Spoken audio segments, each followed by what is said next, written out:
Hello viewers, welcome back to the channel. In this video I'll show you how to fix the Gemini app error. Sorry, could not connect to the server quickly and easily. You can see this is the problem, how to fix it. Okay, let's get started.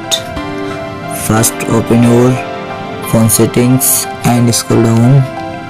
Now tap on apps option, then tap on search bar, search for Gemini. Now tap on Gemini, tap on force stops.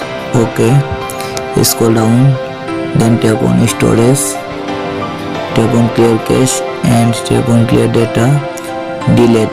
Okay, back, and now tap on permission option and first to last allow all permission. Okay, back to home screen.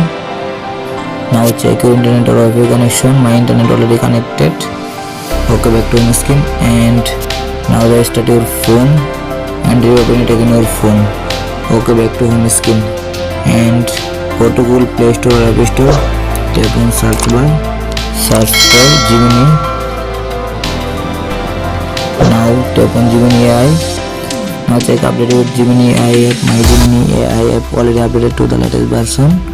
Okay, now tap on open